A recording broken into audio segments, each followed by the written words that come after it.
Bayangkan jika selama ini kita keliru memahami siapa kita sebenarnya. Kita tumbuh dengan keyakinan bahwa dunia luar adalah sesuatu yang netral, yang hanya bisa kita amati, reaksi terhadapnya, bukan menciptakannya. Namun bagaimana jika kenyataannya justru sebaliknya, bahwa pikiran kita bukan sekadar kamera pengawas, melainkan sutradara dari pengalaman kita? Kesadaran bukanlah layar kosong tempat dunia diproyeksikan. Ia adalah kuas yang tak terlihat, yang setiap goresannya membentuk tekstur realitas. Dalam eksperimen-eksperimen ilmiah yang jarang terdengar, para peneliti mulai menyadari satu hal yang mencengangkan, yaitu pikiran memiliki peran aktif dalam membentuk dunia fisik. Bukan hanya melalui tindakan atau keputusan, tapi lewat niat yang murni dan terfokus. Salah satu studi rahasia menunjukkan bahwa partikel subatom bisa berubah perilaku hanya karena diamati. Eksperimen ini bukan metafora spiritual, ini sains, dan implikasinya sangat besar. Jika sekadar mengamati bisa mengubah struktur realitas, apa yang bisa dilakukan oleh pikiran yang sadar, penuh intensi, dan fokus? Kita bukan penumpang pasif di kereta kehidupan, kita adalah arsitek dari jalur relnya. Ketika kita berpikir, merasakan, dan mempercayai sesuatu dengan sepenuh hati, kita tidak hanya mengubah diri, kita mungkin sedang menggeser arah semesta itu sendiri. Pikiran tidak menunggu kenyataan untuk berubah, ia adalah kekuatan yang mengubahnya. Pertanyaannya bukan lagi, apakah pikiran bisa memengaruhi dunia, tapi sejauh mana kita siap mengakui dan bertanggung jawab atas kekuatan itu. Realitas bukan sesuatu yang terjadi kepada kita, ia adalah sesuatu yang muncul melalui kita. Dan ketika kesadaran itu muncul, dunia tak lagi sama.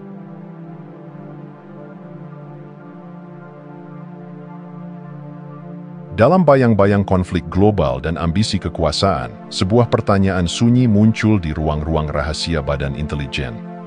Bisakah pikiran manusia melintasi ruang dan memengaruhi dunia dari kejauhan? Bukan fiksi ilmiah, bukan sekadar meditasi, tetapi eksperimen nyata dengan taruhan besar. CIA, dalam proyek-proyek tersembunyi yang kini mulai terungkap, meneliti apa yang sebelumnya dianggap mustahil, yaitu bahwa pikiran bisa memengaruhi realitas tanpa menyentuhnya. Salah satu eksperimen paling mencengangkan menggunakan mesin yang seharusnya benar-benar acak, Random Number Generator atau RNG. Namun ternyata, niat manusia mampu menekuk peluang. Ketika seseorang dengan intensi yang kuat berfokus pada hasil tertentu, angka-angka acak mulai menunjukkan pola. Ini bukan keberuntungan, ini gangguan disengaja terhadap ketidakpastian. Bayangkan dampaknya, jika pikiran bisa mengganggu sistem acak, bagaimana dengan sistem kehidupan, ekonomi, politik, teknologi militer? Di balik eksperimen ini, ada ketakutan sekaligus pengharapan. Ketakutan akan pikiran-pikiran liar yang tidak terkendali, dan pengharapan akan kekuatan tersembunyi yang bisa dimanfaatkan. Pikiran manusia, dalam konteks ini, bukan sekadar proses biologis, ia menjadi alat strategis, senjata senyap. Tapi ini menimbulkan pertanyaan etis dan eksistensial yang dalam. Jika pikiran bisa mempengaruhi dari jauh, siapa yang benar-benar mengendalikan dunia? Apakah masih ada batas antara dalam dan luar, antara batin dan peristiwa? Eksperimen-eksperimen ini mungkin dilakukan dalam diam, namun dampaknya bisa mengubah paradigma dunia. Kita tidak lagi hanya hidup dalam dunia fisik, kita hidup dalam medan yang dapat dibengkokkan oleh niat. Dunia, dalam banyak hal, sedang mendengarkan pikiran kita dari jauh.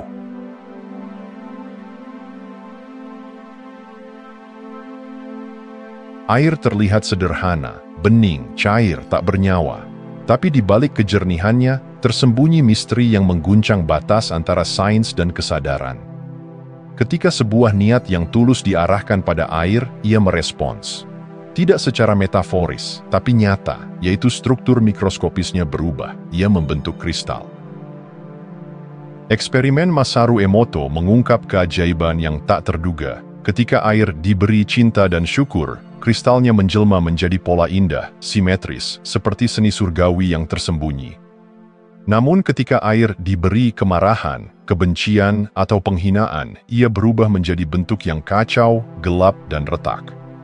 Seolah-olah air bisa merasakan, dan lebih dari itu, memilih untuk merespons. Ini bukan hanya soal air dalam gelas. Ini tentang air dalam tubuh kita. Tubuh manusia terdiri dari lebih dari 70% air.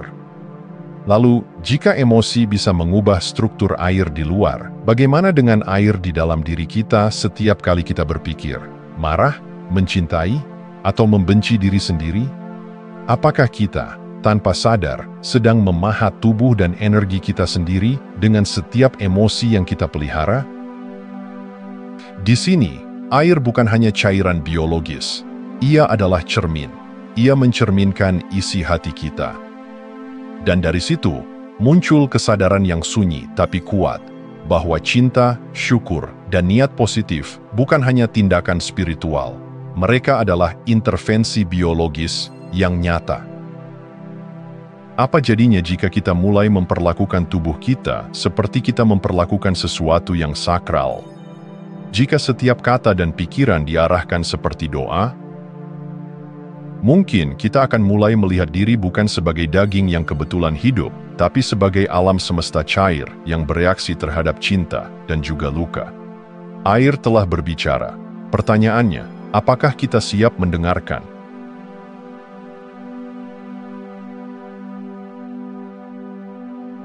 Bayangkan sebuah perangkat mungil, nyaris tak terlihat oleh mata telanjang, bergerak bukan karena listrik, bukan karena sentuhan, tetapi karena pikiran manusia.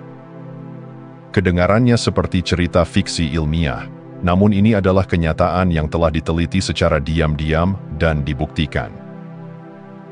Di Princeton Engineering Anomalies Research atau PEAR, para ilmuwan selama bertahun-tahun mempelajari interaksi antara kesadaran dan sistem fisik.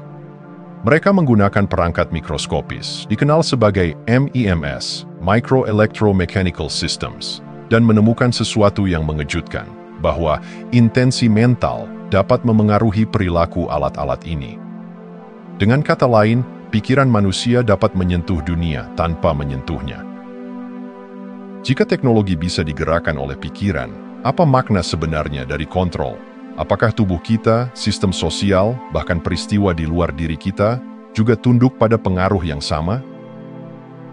Penemuan ini menantang pemahaman kita tentang realitas. Selama ini, kita menganggap pikiran sebagai hasil dari aktivitas biologis otak, terbatas, tertutup, internal. Tapi, jika ia bisa menjangkau dunia luar dan memengaruhinya, maka pikiran bukan lagi efek samping tubuh. Ia adalah gaya.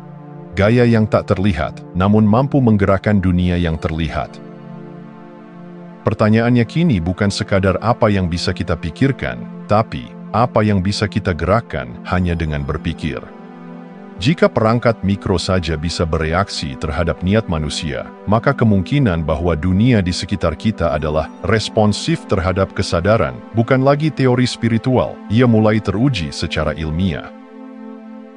Dan saat kita menyadari ini, batas antara teknologi dan spiritualitas mulai kabur. Mungkin, di masa depan, alat-alat tidak hanya akan merespons tombol dan sensor, tapi juga niat. Dan saat itu tiba, satu hal menjadi jelas. Pikiran adalah teknologi tertua dan paling kuat yang pernah ada.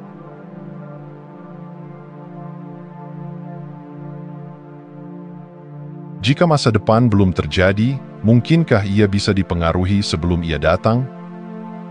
Ini bukan sekadar pertanyaan filsafat. Ini adalah landasan dari eksperimen-eksperimen tersembunyi yang dilakukan oleh CIA dan lembaga riset lainnya. Eksperimen yang menunjukkan bahwa pikiran manusia tidak hanya hidup di masa kini, tetapi menyusup ke masa depan. Dalam eksperimen yang dikenal sebagai precognitive remote viewing, para subjek diminta untuk membayangkan kejadian atau lokasi yang belum pernah mereka lihat, dan bahkan belum terjadi. Hasilnya mengejutkan. Banyak dari mereka menggambarkan detail yang pada akhirnya terbukti akurat. Seolah-olah pikiran bisa menjelajahi waktu, atau lebih tepatnya, bahwa masa depan tidak sepenuhnya tertutup. Tetapi bagaimana jika lebih dari itu? Bagaimana jika masa depan tidak hanya bisa dilihat, tapi juga dibentuk? Beberapa studi menunjukkan bahwa ketika seseorang memegang intensi yang kuat dan konsisten terhadap suatu hasil, maka kemungkinan hasil itu terjadi meningkat. Realitas tampaknya merespons bukan hanya terhadap tindakan, tetapi terhadap harapan. Maka timbul pertanyaan yang lebih dalam. Jika setiap pikiran kecil kita memiliki bobot terhadap masa depan, berapa banyak dari masa depan kita yang sedang kita bentuk tanpa sadar? Ini bukan tentang meramal, ini tentang menciptakan. Pikiran kita saat ini bisa jadi sedang membangun jalan bagi hari esok. Bukan karena sihir, tetapi karena realitas. Dalam bentuknya yang terdalam, mungkin bukan linier, melainkan lentur, responsif terhadap arah batin kita. Kita bukan sekadar pejalan dalam waktu, kita adalah pemahat garis waktu. Mungkin masa depan belum tertulis, mungkin ia sedang menunggu. Siapa yang akan cukup sadar untuk menulisnya dengan niat, bukan ketakutan, dengan visi, bukan kebiasaan.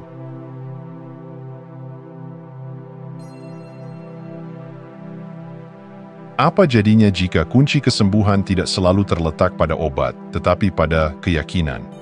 Bukan sekadar sugesti atau pikiran positif biasa, melainkan keyakinan yang begitu dalam, begitu nyata, hingga tubuh tidak punya pilihan lain selain mengikutinya.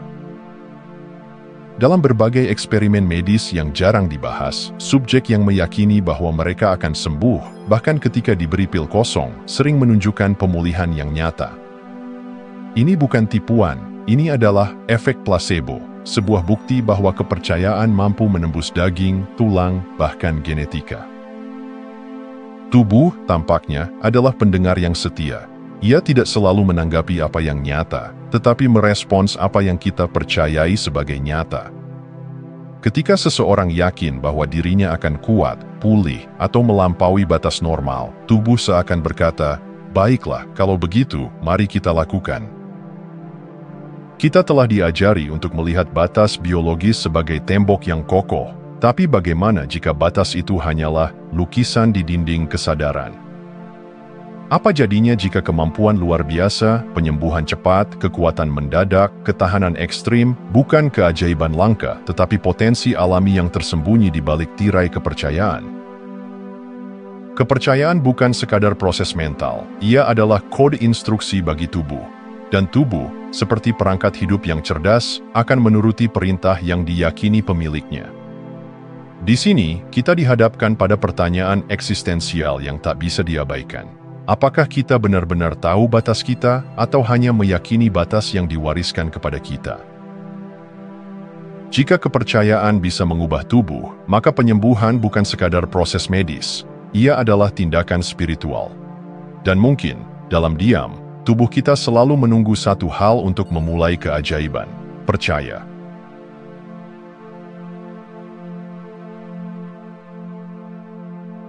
Pikiran kita tidak hanya berbicara dalam kata, tapi juga dalam gelombang. Setiap pikiran, niat, dan emosi memancarkan frekuensi tertentu, getaran halus yang tak terlihat namun bisa dirasakan oleh alam. Penelitian gelombang otak menunjukkan bahwa dalam kondisi fokus tinggi, seperti meditasi mendalam atau intensi yang kuat, otak mulai memancarkan pola listrik yang stabil dan teratur. Tetapi yang mengejutkan, pola ini tidak berhenti di dalam kepala. Ia menyebar keluar, mengganggu dan memodulasi medan elektromagnetik di sekitarnya. Dengan kata lain, pikiran bukan sekadar aktivitas internal, ia adalah frekuensi, dan seperti halnya suara atau cahaya, ia bisa memengaruhi lingkungan. Gelombang otak bisa disinkronkan. Dua orang yang bermeditasi bersama bisa menunjukkan pola gelombang otak yang selaras, seolah-olah kesadaran mereka sedang berdialog diam-diam di bawah permukaan kata. Apa arti semua ini bagi realitas? Jika pikiran adalah frekuensi, maka dunia adalah panggung resonansi. Setiap pikiran bisa memperkuat atau mengganggu harmoni semesta. Kemarahan dan ketakutan bisa menciptakan gangguan, sementara cinta dan niat tulus bisa menyelaraskan gelombang kehidupan itu sendiri. Ilmu pengetahuan baru menyentuh permukaannya, sebuah permukaan yang mengarah ke kedalaman kesadaran sebagai kekuatan fisik. Dan seperti alat musik yang memainkan lagu kehidupan, kita adalah pemainnya. Pertanyaannya adalah, nada apa yang sedang kita pancarkan setiap hari? Mungkin dunia bukan hanya tempat kita hidup, mungkin dunia adalah gema dari gelombang pikiran kita. Dan ketika kita mulai menyadari kekuatan tak terlihat ini, kita tidak lagi menjadi penumpang, melainkan penyusun simfoni realitas.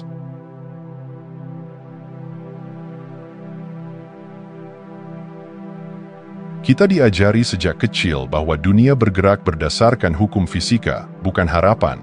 Bahwa keinginan tidak mengubah kenyataan, tindakanlah yang mengubah segalanya. Namun, di balik layar sejarah dan laboratorium-laboratorium rahasia, sebuah pertanyaan terus menghantui para ilmuwan dan agen intelijen. Apakah pikiran bisa menciptakan kenyataan fisik?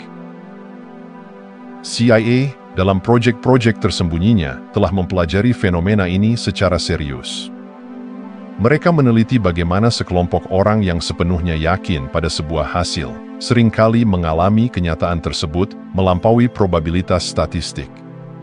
Niat yang tertanam dalam-dalam, dibarengi dengan kepercayaan tak tergoyahkan, tampaknya mampu menggeser kenyataan secara halus namun signifikan. Apa yang dulunya dianggap sekadar ilusi New Age, kini mulai terkuak sebagai misteri ilmiah. Bukan karena sihir, tetapi karena kesadaran yang selaras tampaknya bekerja seperti medan magnet, menarik realitas ke dalam lintasannya. Namun disinilah letak tantangan terdalam. Manifestasi bukan tentang memaksa semesta, melainkan tentang menyatu dengannya. Bukan tentang menginginkan sesuatu dengan keras, tapi tentang mengizinkan kenyataan selaras dengan keyakinan terdalam kita. Realitas, dalam wujud yang paling halus, mungkin bukan sesuatu yang kita kejar, tetapi sesuatu yang kita pancarkan. Maka, manifestasi bukan kebetulan, ia adalah hasil dari frekuensi batin yang stabil dan sejernih kristal. Ketika seseorang benar-benar yakin, tanpa keraguan, bahwa sesuatu akan terjadi, dunia seakan berputar sedikit untuk mengizinkannya. Dan mungkin inilah rahasia terbesar, bahwa di balik segala pencapaian besar, ada satu fondasi yang tak kasat mata, kesadaran yang percaya bahwa ia layak mewujudkan.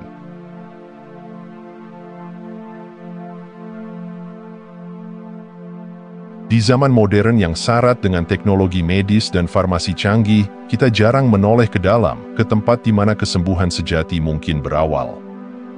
Namun semakin banyak bukti menunjukkan bahwa pikiran bukan hanya pengamat rasa sakit, melainkan juga sumber penyembuhan. Dalam studi-studi ilmiah yang mengejutkan, ditemukan bahwa kesadaran yang fokus pada penyembuhan dapat mengaktifkan regenerasi sel, memengaruhi sistem imun, bahkan memicu perubahan genetik. Ini bukan sekadar teori alternatif. Ini adalah data yang terukur, meskipun masih sering disembunyikan di balik tirai keraguan dan kepentingan industri. Bayangkan tubuh sebagai orkestra biologis. Setiap organ, sel, dan gen memainkan simfoni kehidupan.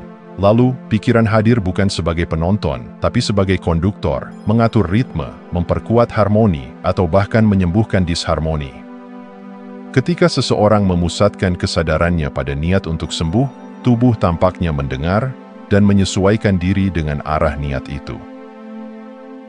Jika ini benar, mengapa tidak diajarkan di sekolah? Mengapa tidak disebarluaskan kepada publik? Mungkin karena kekuatan semacam ini sulit untuk dikendalikan oleh sistem. Tidak bisa dijual dalam botol, tidak bisa diresepkan.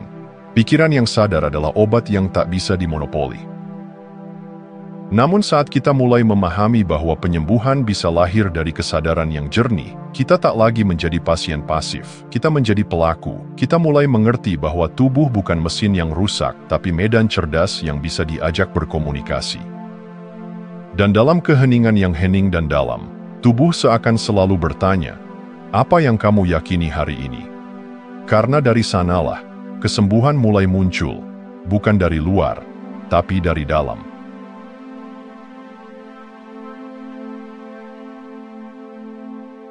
Ada momen ketika dunia seolah menahan napas. Sebelum tragedi besar, sebelum peristiwa mengguncang umat manusia, data menunjukkan bahwa ada perubahan misterius dalam pola gelombang pikiran global. Apakah ini kebetulan? Atau apakah kesadaran kolektif benar-benar sedang berbicara, atau bahkan memengaruhi kenyataan?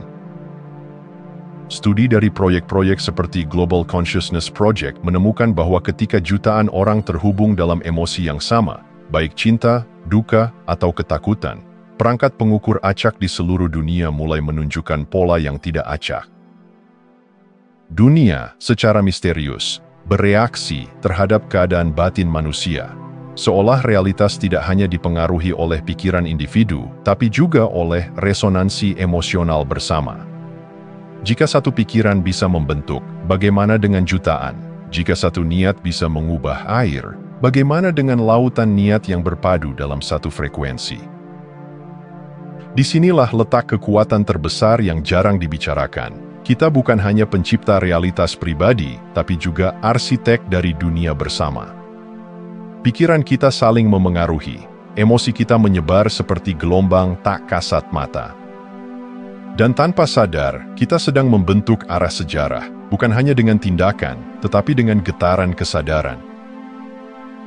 Namun, pertanyaan yang menakutkan pun muncul. Jika kesadaran massa bisa membentuk dunia, siapa yang mengarahkan kesadaran massa itu? Media, algoritma, narasi global, semuanya berlomba-lomba membentuk cara kita berpikir, merasa, dan percaya. Maka kesadaran kolektif bukan hanya kekuatan luar biasa, ia adalah tanggung jawab. Ketika kita memilih untuk berpikir dengan damai, mencintai dengan tulus, dan bermimpi bersama, dunia ikut berubah. Dan mungkin, inilah kebenaran yang paling radikal. Realitas adalah cermin dari hati manusia yang terhubung satu sama lain.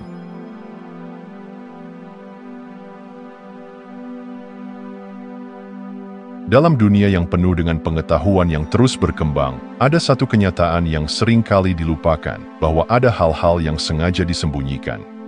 Bukan karena ketidaktahuan, tetapi karena kekuatan besar yang terkandung dalam pengetahuan tersebut. Sejak zaman kuno, manusia telah mencoba menggali rahasia alam semesta, namun sebagian besar pengetahuan ini tetap berada di luar jangkauan, terkubur dalam arsip rahasia dan eksperimen tersembunyi. Apa yang akan terjadi jika kita mengetahui bahwa pikiran kita bisa mengubah dunia? Bagaimana jika seluruh realitas kita hanyalah ilusi yang bisa dibentuk, dihancurkan, dan dibentuk ulang dengan niat yang kuat? Bayangkan dunia yang berbeda.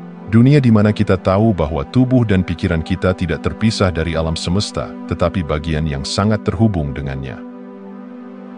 Ada bukti nyata bahwa kemampuan ini sudah ada sejak lama, bahkan jika itu hanya ditemukan oleh segelintir orang yang memiliki akses ke pengetahuan tersembunyi. Namun, mengapa pengetahuan ini seringkali disembunyikan dari publik? Apakah ini karena dunia belum siap menerima kekuatan luar biasa ini? Atau apakah ada kekuatan yang lebih besar yang takut akan dampaknya? Yang lebih menggugah adalah pertanyaan terakhir. Bagaimana hidup kita akan berubah jika kita benar-benar memahami bahwa kita adalah pencipta dari kenyataan kita sendiri? Jika kita mengetahui bahwa setiap pikiran dan niat kita dapat membentuk masa depan, maka apa yang akan kita lakukan dengan kekuatan itu? Kita bukan sekadar penonton dalam drama ini. Kita adalah aktor, sutradara, bahkan penulis naskah dari realitas kita. Kekuatan ini tersembunyi bukan untuk dihancurkan, tetapi untuk dipahami. Mungkin, hanya dengan memahami sepenuhnya bahwa kita memiliki kendali atas pikiran dan dunia sekitar, kita akan mulai membentuk masa depan dengan penuh kesadaran dan membuka potensi sejati kita. Terima kasih sudah menonton. Jangan lupa like, komen, dan subscribe untuk dukung channel ini terus berkembang. Sampai jumpa di video selanjutnya.